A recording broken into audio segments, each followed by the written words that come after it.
Hello, everyone. Welcome to another Game Vault podcast stream. I'm your host, Mark.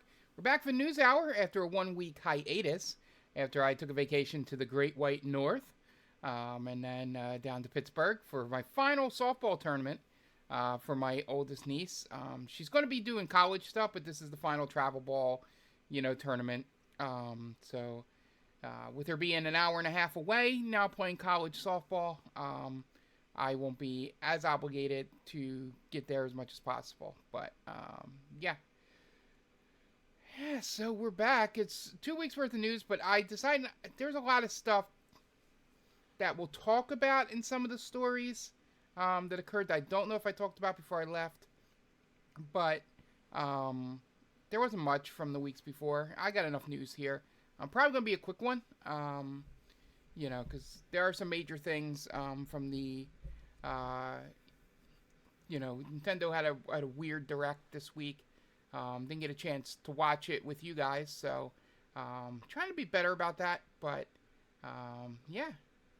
So that's where we're at. So don't expect like 2 weeks worth of news, but we'll talk. We'll have a couple news things that'll go a little longer than they should go because I'll just discuss things that happened last week within them. They're kind of follow-ups this week to things that happened. So, but anyway, what I've been playing. So over the 2 weeks, when I went on vacation, I did take my Switch with me. I contemplated taking my PS5 to play NCAA football, but I knew I wouldn't get much time, especially in Toronto. I got zero time. I was literally in my hotel room from outside of sleeping, maybe 2 hours, 3 hours tops. That wasn't sleeping. Yeah, I literally did everything I could in the amount of time I could before I had to go to sleep and get up the next day for something else. Because I drove a lot up there, I went as far west, if you guys know how Ontario is laid out. I went as far west as London, Ontario, as far east as Oshawa, and then I think the furthest north I went was probably Bamford? Either Bamford, Guelph, or Kitchener. I think they might be all along the same sort of, wavelength, but I had planned on going to Barrie, but that was a 2-hour drive, and at some point I was just like, I don't feel like paying for gas and driving that far. But yeah, so I was barely in my hotel room during that time, so didn't get to play much there. But when I got to Pittsburgh, I got there about 4 or 5 o'clock in the afternoon, and nobody was there because everybody that was coming that I knew was going to be there Friday morning. Like, they were coming and they were driving overnight like I did to Toronto into Pittsburgh for the first game of the weekend. Which was 8:45 Friday morning.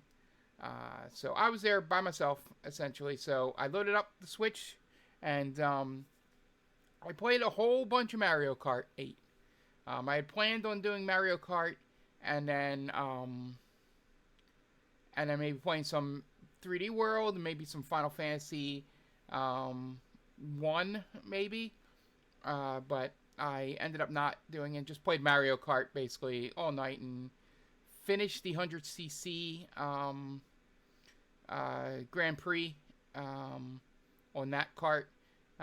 So got through that. That game's still amazing. I'm sure World is just as good. But Mario Kart 8 might be one of the best that I've ever played. That and Double Dash are the ones I had the most fun with. 64 is good, but it's a little limiting because it's the first one they tried on that scale. But yeah, so I played a bunch of Mario Kart 8. I'm Link in that, which is one of my downsides to playing World, is that there's no Link. It's all Mario characters. So yeah, that was fun. I'm trying to think. I guess the other thing I played some Balatro, on my phone, while waiting in places. So yeah, not much. That was basically my vacation stuff until I got back on Sunday, and then played through some more Death Stranding 2. I've been able to stream that twice since this podcast. Well, probably be 3 times because I might be streaming it after this podcast. For those of you listening on YouTube or on the podcast, I'm streaming this a little early on Sunday, just because I want to get it done and then maybe get a couple hours in of just story-focused Death Stranding 2. I think we're somewhere in the 40-hour range there, and I'm not sure. I built a whole bunch of roads, built a whole bunch of monorail systems. I may just come back New Game Plus for that if we're able to do it. I think I'm going to focus story from here on out. Because as the roads, what the roads do is they make it easier, and same with the monorail, for when you're trying to 5-star all the locations. So you don't have to worry about terrain or enemies or BTs or anything. So I can always come back and do those later. So yeah, we're probably going to be getting done that game soon because, like I said, I'm going to beeline the rest of the way. For that, there's no like level up system to where I have to worry about grinding or anything. Yeah, but so far, like I said, the story, I am still enjoying the story. And I think I've explained this many times. I'll say it again here because you never know. This podcast could be someone's first podcast. I'm not going to go into as much detail as I have previously, but in short, I feel the story in this one is more of a story, if that's a good way of putting it. Like, the themes of it feel more connected and more understanding. The core of it, I mean, there's still crazy shit going on and really dumb things like a robot ninja and just, Kojima shit going on. But the heart of it being about loss with everyone that you meet and that just how you grieve with loss is really good. They don't 100% hit the mark because Kojima is not the most eloquent writer. But when comparing, and I'm only saying good in comparison to Death Stranding 1, which I guess was supposed to deal with loneliness or how we got separated or whatever, but the theme of it didn't hit as hard as this is hitting. He's probably not going to stick the landing on it, but I enjoy the effort that he put in to make this, at least some kind of believable story or something like that. And yeah. And I still have to say, my main complaint about combat, BT combat still sucks ass. I hate it. I have really started to enjoy the human or even robot combat that they have in the game. However you want to classify them. And it is fun. They had a pretty interesting little side story thing that I just finished. That was pretty fun to do. And I hope there's more of that. But yeah, overall, I mean, it's, to be honest, my worry about this challenging Expedition 33 for Game of the Year is no chance. They would have to pull the greatest story out of nowhere in the last third of this game. I'm hoping I'm about halfway, 2/3 done. Like, they'd have to come out of nowhere with...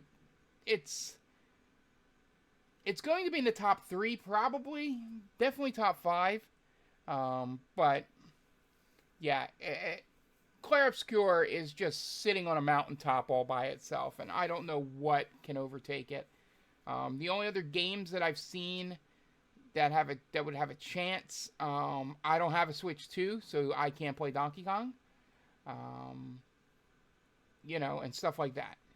And I don't know if Tactics comes out this year, that may do it. Because I've never played Tactics, so I will count that for my Game of the Year thing. But there's always a surprise one, like finally playing Balatro at the end of the year. Put that really high on my list. Things like that could happen, but I don't see anything topping Clair Obscur at this point. That was such a unique... It had all 3 elements were pretty much close to perfect. in terms of combat, story, and and just the overall setting of the game, like the world itself. Um, so they nailed it, and will rightfully so win a bunch of Game of the Year awards. But Death Stranding 2 is good. I think it's better than 1. In the sense, like I said, with the story and a lot of the quality of life stuff they've added. I believe I would have to, somebody can correct me on this, but I think when you used to use too many materials for roadways and stuff like that, it would just eliminate the materials. Like, it would just lose it. And now you get it back. You get the difference in your backpack. So, great quality of life there. Yeah, so playing that. I've also played Mega Man some more. We got done with the 6 Robot Masters. We're in the first Wily stage. I made it to Yellow Devil. But I don't know if I'm going to have to restart from the beginning of his stage to have more life. By the time I get to him, I'm going to try a couple more times with the save state that I'm currently at. But I got there with like half health and 1 life. So we'll see. I got to remember the trick. The pause trick. Because I am not below cheesing something. So we'll see how that goes. But I'm enjoying the game because, you know, it's fun to do it streaming. I don't know how much I would have played through not streaming. The insane quality that game goes up from 1 to 2 is like no other game I've seen.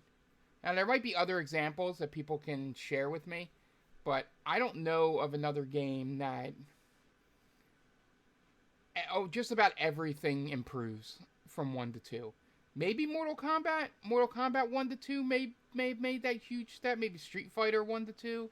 But those are fighting games, and you have a lot of test period in the arcades before those things come to console to improve things. But yeah, it is amazing. The levels are frustrating, and more so than 2 is.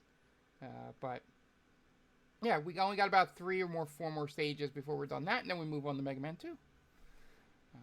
Trying to think, have I played anything else? I don't think so.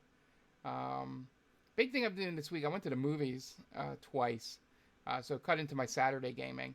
Well, I played NCAA football. I played as a bunch of that. I made it to my 3rd team in my 3rd season. I'm only playing the offense, so it's only about 20-minute to half-hour games. So, for me, without a child or many other obligations, I can rip through half a season in 2.5 hours. So, we are there. I am currently the head coach of the Toledo Rockets.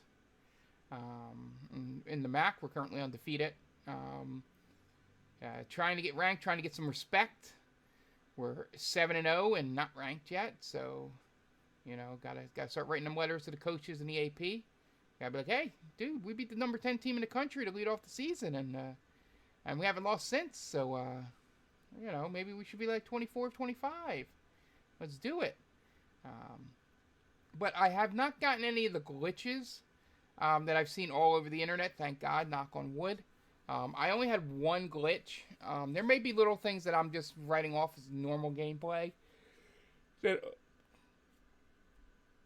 are glitches. I only had 1 occur to me.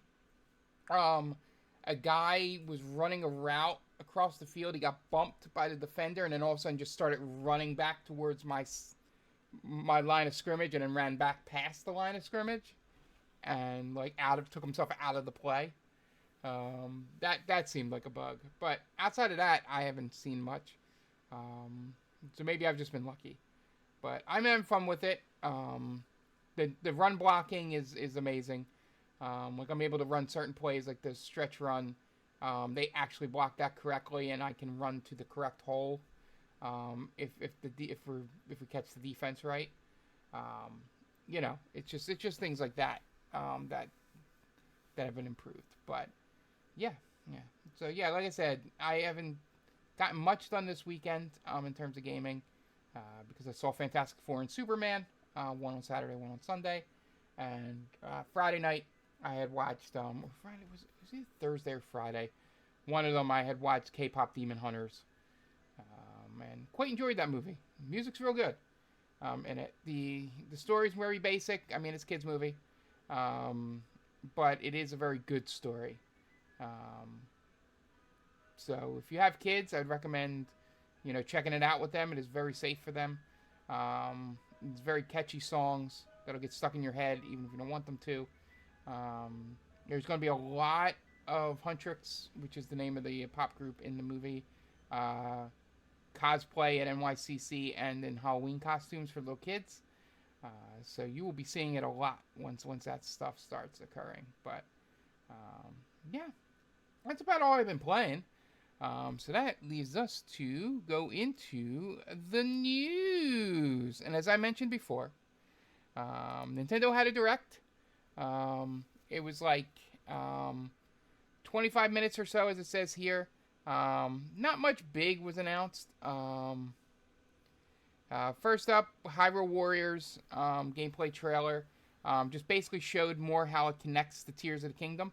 They keep mentioning that it's canonical, which makes me want to play it more than I've ever wanted to play any other Hyrule Kingdom, but they keep saying canonical. Yeah, and as the story says here, as a canonical story that'll be connected. So once I beat that game, as I am currently on Ganon, and maybe I should have went to that game right after I beat Clair Obscur, when I was great with parrying. Because that was my problem, was I never parried in that game, and that final second phase of that boss requires you to parry. So maybe I'll go back to that sometime soon. Next up, Monster Hunter Stories 3, announced for 2026. It was the first game they showed. I thought we were getting some kind of Fire Emblem or Trails game or something. But that could just be me never playing Monster Hunter Stories. And then it showed a couple of the monsters from the games. Again, would done nothing for me because I have not played the games, but it does look good. And those of you out there that played it probably will know if the Stories games are any good. They also announced Octopath Traveler 0, a prequel, another HD 2D adventure. God, I love these HD 2D games. Yeah, it'll be this new entry seems to let players customize their characters and set off on a journey of restoration after the hometown of Wishvale burned to the ground.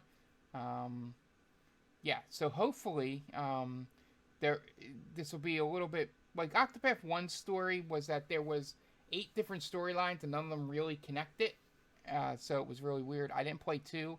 So hopefully this one learned from that. And there's going to be 30 recruitable party members, so maybe it's one giant story, hopefully. Next up, The Adventure of Elliot, or The Millennium Tales.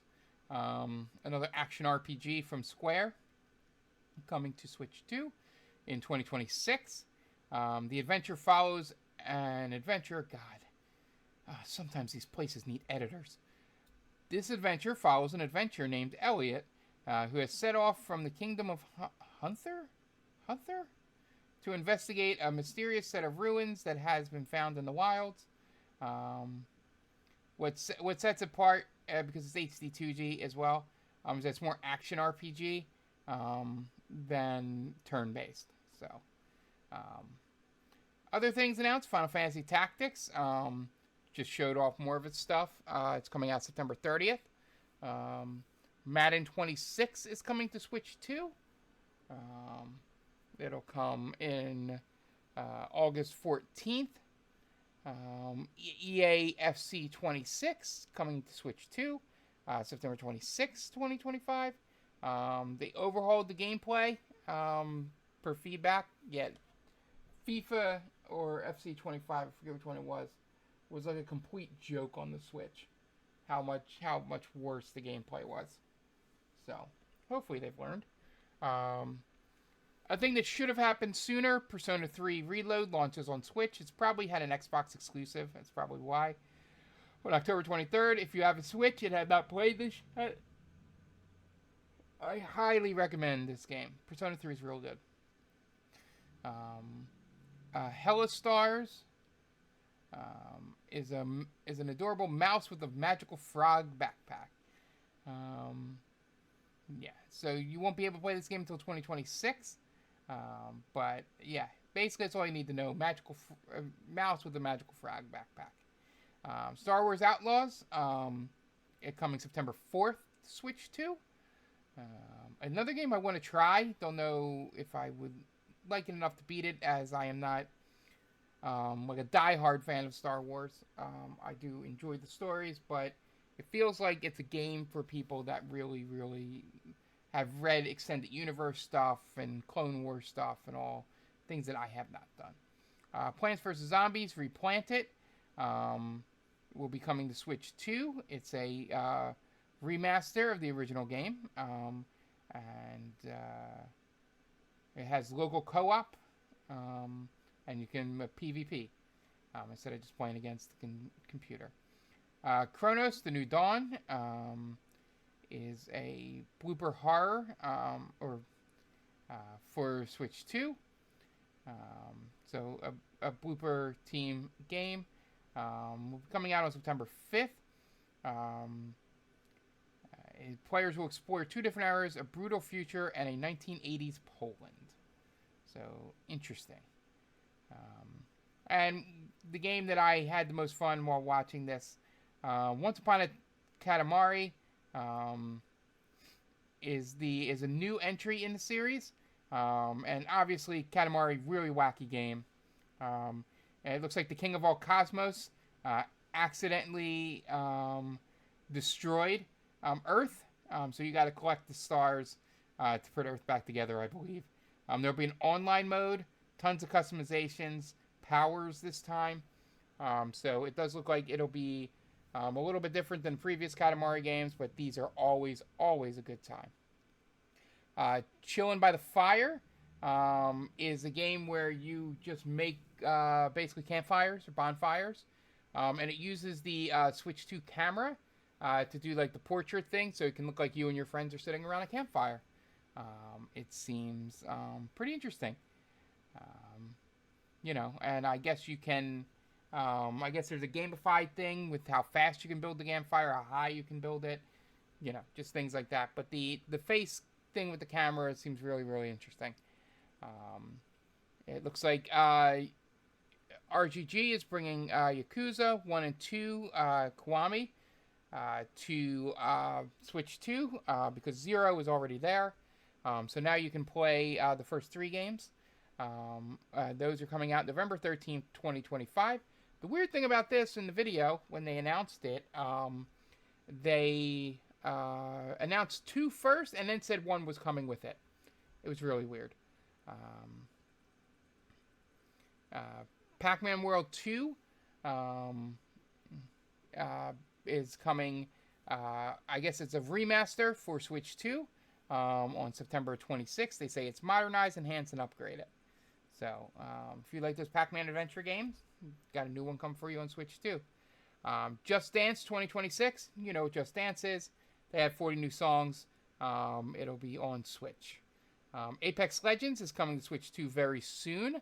It'll be here this week, I think Tuesday, right? August 5th. And then you'll be able to get the Legendary Pathfinder skin, but from the Switch. But that's only until September 16th. Dragon Ball Sparking Zero headed to Switch 2. That'll be coming November 14th. And then the quick hits, Borderlands 4, October 3rd. Romancing Saga 2, Revenge of the Seven is already out. Hello Kitty Island Adventure, Wheat Flower Wonderland, that's coming in the fall. Shinobi Art of Vengeance demo is available now. It's launching August 29th. NBA Bounce is coming September 26th. And Good Night Universe coming November 11th. So that was the the Nintendo's Direct. The most notable thing missing from that is the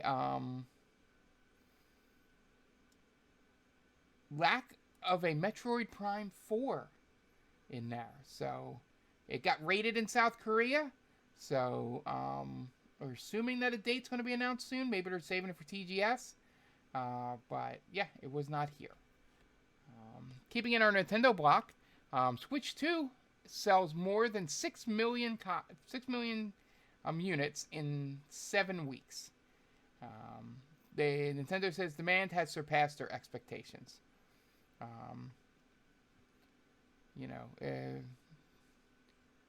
Switch 2, comfortably the fastest selling Nintendo system in history. And Nintendo said demand had surpassed our expectations. Still, it's sticking to its forecast of 15 million Switch 2 units in the financial year ending March 2026. As for games, Switch 2 software reached 8.67 million units. Launch title Mario Kart World makes up the bulk, 5.63 million. Basically a lot of people probably bought the bundle, so there. And they've made the sales have totaled about 572.3 billion yen, approximately 3.8 billion. So it has been good for the Switch. And there's exclusives coming that should only help these numbers. You have Drag X Drive, Hyrule Warriors, Kirby Air Riders, Dusk Bloods, Metroid Prime 4, and Pokemon A to Z is going to be the next pack-in game. ZA.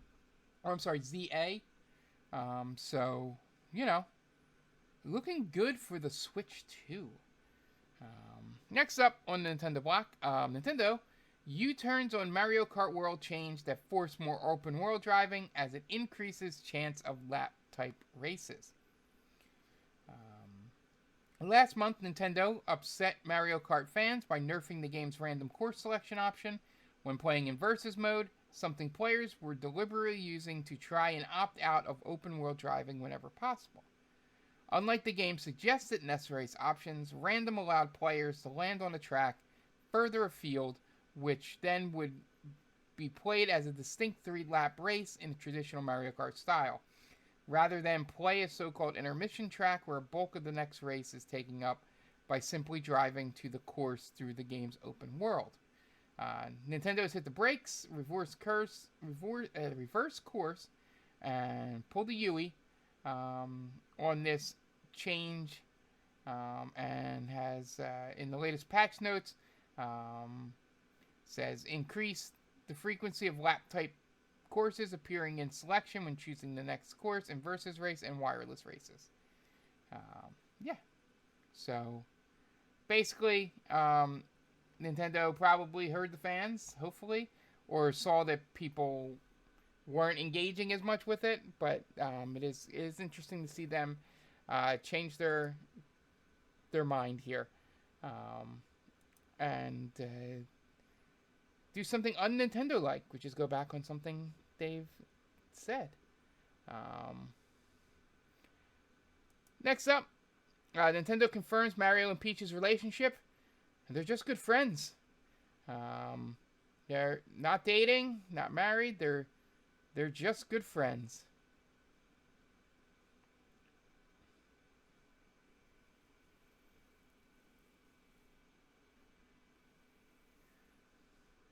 Yeah, so it's very inconsistent over the years.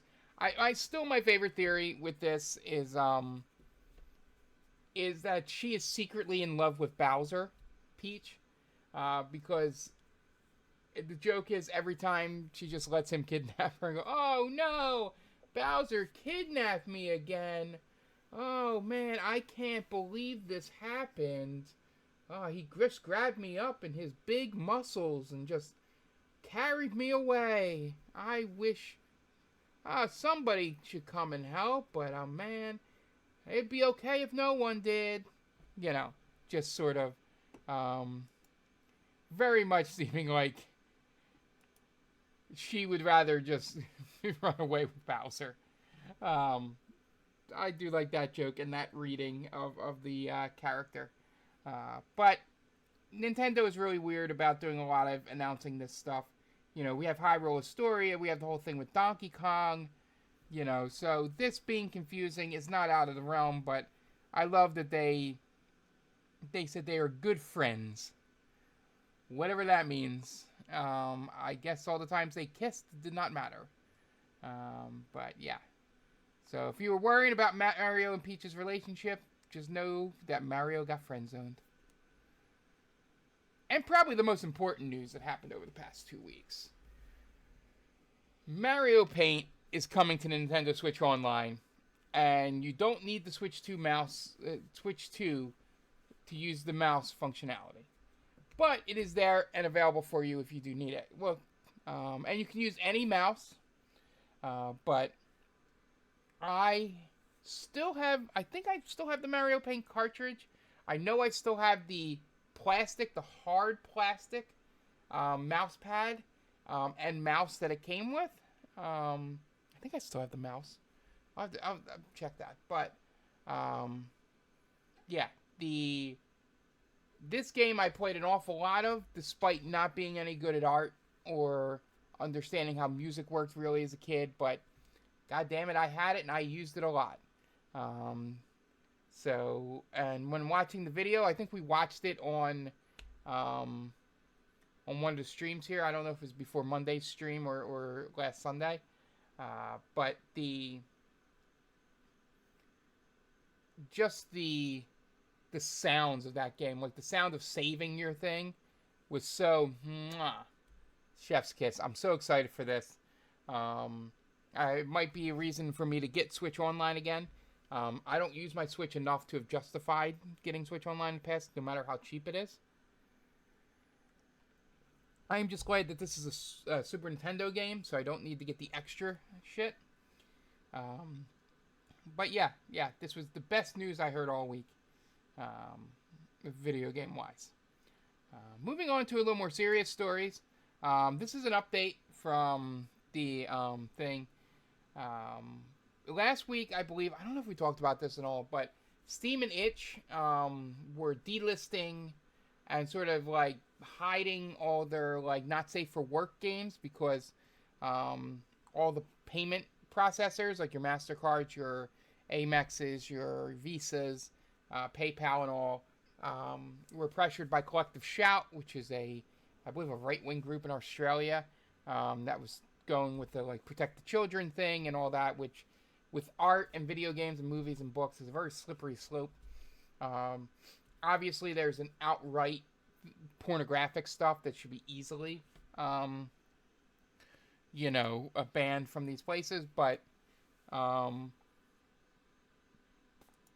you start getting into when you mention certain things in a vacuum and it sounds good, but it does not work when it comes to art. Like, it didn't want any games that talked about rape and incest and all that. And I'm like, well, there's some games where, like, that's a core part of a character's background. Like, especially if a developer is trying to tell a story of how they survived sexual abuse or, something like that. Or they're portraying a game with human trafficking or something in it. Like, just saying that a game can't have those themes eliminates like the non-sexualized versions of those themes, and it also leads down a bad path where you could have communities and places that will just ban any game that has any kind of I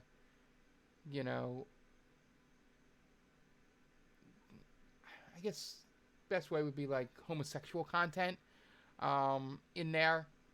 Like male-male, female-female relationships or trans stories and stuff like that as being part of this type of ban. But that was what happened last week, and MasterCard announced, says that it did not pressure them. MasterCard issued a statement is claiming it has not required restrictions on any activity or on game creator sites and platforms, despite the allegations from Steam and Itch. On their post, MasterCard said, MasterCard has not evaluated any games or required restrictions of any activity or on game creator sites and platforms, contrary to media reports and allegations. Our payment process follows standard based on the rule of law. Put simply, we allow all lawful purchases on our network. At the same time, we require merchants to have appropriate controls to ensure MasterCards cannot be used for unlawful purchases, including illegal adult content. Um, everybody has been calling and yelling at these places. And Itch in this shared a statement from Stripe, which passed the buck another step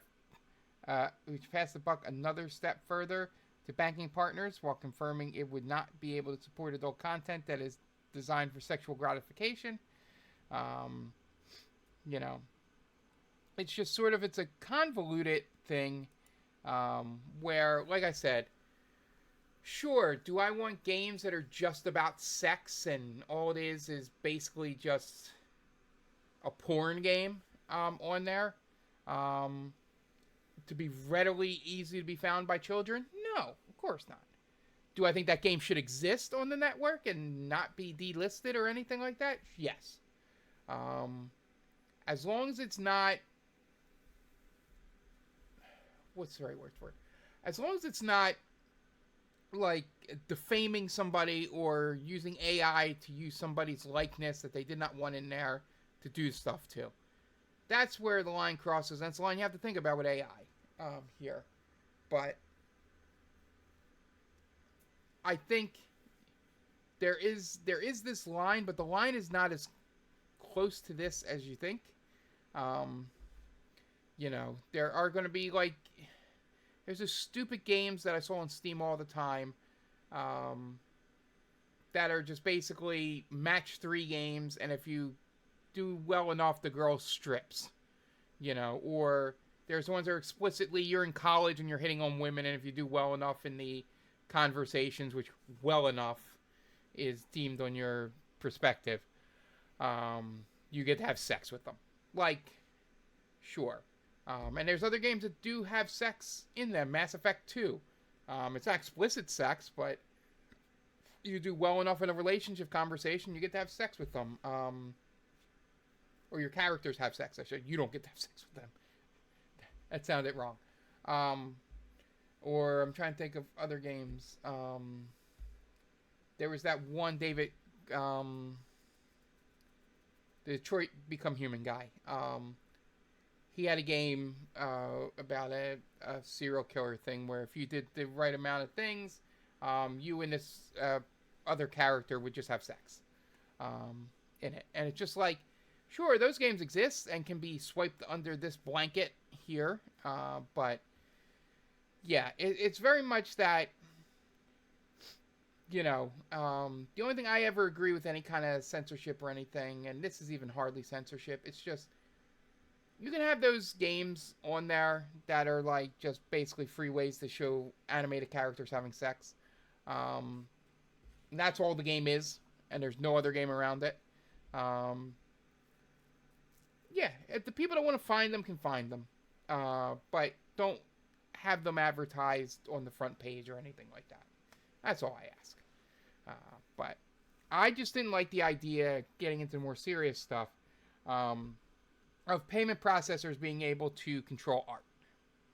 That was really my only thing. Because that's, like I said, that's a slope that you can go down where you can get things banned that are not banned. But that's what this country has done for a good most of its history, is banning things that shouldn't be banned. So, yeah, hopefully this resolves itself pretty soon. Next up, this is a whole other thing I've been seeing.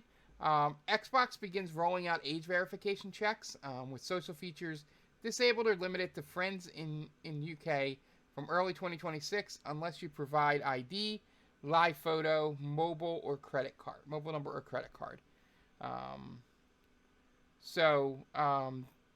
This is in response to the UK Sweeping Online Safety Act, though Microsoft anticipates it's probably going to do it in other places. Essentially, what this is, it's age verification, for kids, so that, they're not being groomed by adults or anything like that. I've also seen this for, I think it's Reddit Discord maybe, where they're making you put your ID. The only issue I have, if they think you're under 18, the only issue I have with something like this is I would never give my company a corporation that is not the government or is not like my mechanic that does my car inspections. I would not, you know, give anyone my ID for age verification for something like this. Like, a mobile number or credit card should be enough. If you have a credit card attached to your account, that should be enough for Xbox to verify it. Obviously, credit card with your name on it, because parents could put their names on their kids' Xboxes. True. But, like, has to be your name, and all that. I mean, there's slippery slope. I just don't like the idea of giving corporations that sell your information your photo ID. I think in the world of AI, that is very, very dangerous to do. I don't know how else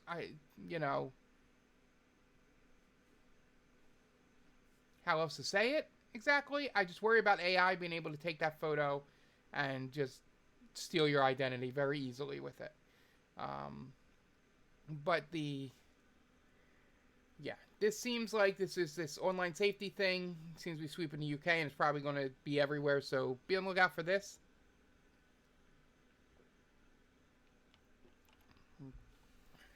I would laugh if Xbox came to me and asked for age verification. Besides being a 40-year-old man, I have been on Xbox Live for more than 18 years. So unless if I was playing Xbox as a infant, I am 18. I am definitely 18, older than 18 years old. At this point. So, yeah. But, I agree that there's a problem, with online stuff that, I was having a conversation with my mother about this, is that, we understand just enough to be scared for kids and younger generations, but haven't really figured out how to solve it, because you want them to make certain mistakes, but you don't want them to, be groomed or anything. But I felt bad for their generation because they had no idea internet and how all this shit worked. So it's kind of a weird. It's a thing that happens with all kinds of technology. I guess there was something with other generations growing up too that they got as adults that their kids just never knew any different. But yeah, very serious story to keep an eye out on here. Next up, story probably just for me. The CEO of Electronic Arts is teasing, college basketball returns. I'm probably not going to read this full statement here, but just during the Q1 earnings call, Andrew Wilson was asked about the return of college basketball. And he essentially said that they would need every single one of the teams. Just going to read this. Per reporting from The Athletic, EA Sports' proposal for a college basketball game, which was recommended for acceptance by the Collegiate Licensing Company, would include all Division I men's and women's teams. That's 730 teams in total. The games, of which there would be 6 in total, with releases beginning in 2028, would have similar features to college football, such as Dynasty Mode, Team Builder, Road to Glory, and Ultimate Team. So, essentially, the main problem is with this, and it looks like they're doing the steps to move forward with all this, but the main issue is that they have to do the payment thing for every player, and there being 730 schools. That's a lot of money, and I don't know if they're going to get paid as well as the football players got paid. But I would love college basketball to come back. I feel And I did this math like a week ago, like right after I went on vacation. I think right around, it might have been right around when I started thinking about it when this story got floated, and then I was talking to somebody, um, about college basketball with college football season coming up. Um, and I realized that my fandom of college basketball waned like right after there stopped being college basketball games. Like 2010 was the last game, like 2009. And for the past 15 years, outside of like local stuff, like following Villanova and Penn State basketball and a couple other the East Coast schools here, um, I didn't know as much about college basketball as I used to. Um, and it was a gradual, like, knowledge reduction. Um, and coincidentally, soccer started passing it in terms of knowledge and stuff around the same time. Probably because I was playing FIFA games and stuff. Um, so it'd be great to have this come back because I would love to be into college basketball again. I loved watching just random games. I still watch March Madness, but I don't know much about what's going on. Well, this year's Final Four was great because there's 4 great teams in it. But yeah, I really want this game to come back in the worst way possible. All right, moving on. Speaking of Nintendo, yeah, they're making a. I don't know if this is official or anything. Yeah. Um, so, someone created a Switch 2 Joy-Con holder that can store a medium box of McDonald's fries while you play. um, the statement says, level up your snacking game with Gamey Fries, the ultimate way to game with fries on the side, exclaims the creator, who has charitably uploaded the 3D print file to MakerWorld for free. It's the world's first fry holder for your Switch 2. Never choose between eating fries or gaming again. This means you can 3D print this. You know, that means that with a 3D printer, a little time, and a big bag of magnets, you too can shovel fries into your mouth while simultaneously skidding around a corner in Mario Kart World. The Gamey Fries Joy-Con holder can even be used in 2 modes, controller and handheld. So it's the ridiculous one where just make sure Switch extra wide. And the best application is just that it's that middle thing for when you put your Joy-Cons in like the charging dock thing that it has when separated when it's in the dock, when the Switch is in the dock. That one looks better. This is just ridiculous. I would guarantee looking up photos here of this, but yeah. So if you ever wanted to eat fries while playing video games, they have solved it for you if you have a 3D printer. And finally, Sony announces the monthly games for August. So this month's games are Lies of P, DayZ, and My Hero One's